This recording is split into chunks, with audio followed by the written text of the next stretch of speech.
So आज आपण discuss करणार आहोत एक अनोखी हटके वेगळी अशी फिल्म. फिल्मचं नाव आहे टुरिस्ट फॅमिली. ही फिल्म बनलेली आहे तमिळ लँग्वेज मध्ये ओरिजिनली. फिल्म रिलीज केली गेली 1 मे 2025 म्हणजे रिसेंटच फिल्म आहे एकदम. प्रीमियर त्याचा 29 एप्रिलला झाला होता. फिल्मचं एक वैशिष्ट्य असं फॅमिली एंटरटेनर आहे, कॉमेडी हटके ड्रामा तुम्हाला बघायला मिळतो. अतिशय हलकी फुलकी, जर तुम्हाला कुठे डोक्याला ताप नको, गेल्यानंतर विचार खूप करावा लागतोय किंवा काहीतरी रबिश कंटेंट बघायला मिळतं अशा प्रकारे इथं मिळणार नाही. फिल्म अतिशय साधी सोपी सरळ एका थीमवरती बेस्ड आहे.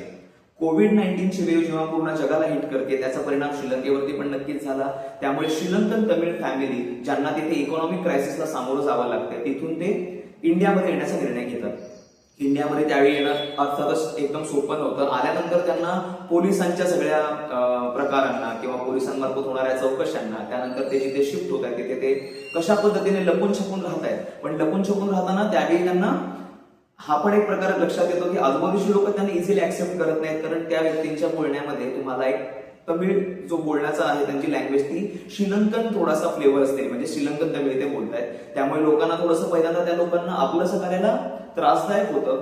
पण शेवटी आपण ही भाषा, तुमचं जॉग्राफिक लोकेशन काय, वेगवेगळ्या गोष्टींनी आपण एकमेकांना जे विभागून ठेवलेले आहे त्याच्या पलीकडे जाऊन जर आपण माणुसकीच्या नात्याने एकमेकांकडे बघितलं तर आपली मनं एकमेकांना जुळतात. ह्याचं सुंदर उदाहरण डिरेक्टरने आपल्याला दिलेले. आता डिरेक्टर बद्दल थोडंसं सांगायचं झालं तर अभिषण जिविन नावाचा 25 वर्षाचा एक मुलगा आहे. अतिशय सुंदर काम केले. त्याची डिरेक्टोरियल डेब्यू फिल्म आहे ही, आणि फिल्ममध्ये त्याने एक छोटासा रोल देखील प्ले केलाय. तो कुठला तो तुम्ही मला नंतर बघून सांगाल, मी त्याच्याबद्दल सांगणार नाही.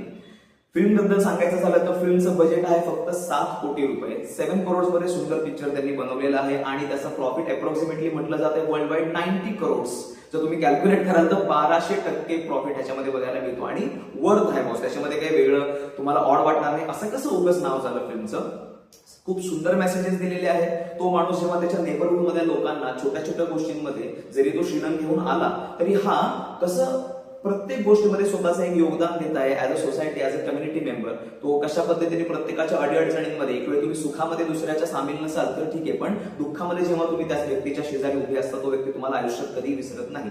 आणि शेवटी थोडासा एक तुम्हाला अजून त्यात गोडवा निर्माण करण्यासाठी ज्या पोलिसांनी पहिल्यांदा त्या व्यक्तींना पकडलेलं असतं त्याला नंतर देखील हे रिअलाइज होतं की ही जी फॅमिली आहे ती खरंच मनाने चांगली. त्याच्याही मनामध्ये कुठेतरी ती धाकधूक असते की आपण यांना सपोर्ट केलं किंवा ह्यांच्याबद्दल आपण कुणालाही कळू दिलं नाही, पण त्यावेळी काही तिथे क्राईम्स वगैरे घडतात. मग असा डाऊट एक क्रिएट होतो पोलीस डिपार्टमेंटमध्ये की कदाचित श्रीलंकन फॅमिली कुठली तरी आलेली ऍज अ रेफ्युजी, त्यांच्या मार्फत हे सगळे क्राईम्स केले जात आहेत. पण नंतर असं लक्षात येतं की नाही, हा माणूस तर इथे पूर्ण आजूबाजूच्या समाजामध्ये सगळ्यांची मनं जिंकून बसलाय, तर हा माणूस मनाने कधीही चुकीचा असू शकत नाही. तर अतिशय सुंदररित्या बनवलेली फिल्म आहे. स्टारकास्ट काही फार मोठी तुम्हाला वेल नोन नेम्स बघायला मिळणार नाही. एम शशी कुमार आहे, सिमरन आहे, बाकीची त्याच्या जोडीला काही तुम्हाला कलाकार बघायला मिळतील. बॅकग्राऊंड स्कोर जो तो अतिशय कामिंग इफेक्ट देणारा असतो. तुम्हाला फिल्म बघताना एकदम पीस, शांतता जाणवेल. आणि ह्याच्यामधून तुम्ही जेव्हा मूवी बघून बाहेर पडता, आता आपण ऑफकोर्स थिएटरमध्ये बघू शकत नाही, पण OTT वरती जरूर अवेलेबल आहे बरं का. तुम्ही जिओ हॉटस्टारवरती फिल्म बघू शकता. खूप मोठीही नाहीये, 2 तास 8 मिनिटांची, 128 मिनिटांची फक्त फिल्म आहे. 128 मिनिटं तुम्हाला तुमच्या आजच्या दिवसातली जर खरोखर एन्जॉय करायचं असेल आणि आहा हे वाटून घ्यायचं असेल तर फिल्मचा नक्की तुम्ही आनंद घ्या. बाकी तुम्हाला व्हिडिओ कसा वाटला प्लीज तुमच्या कमेंट्स मला बघायला नक्कीच आवडेल.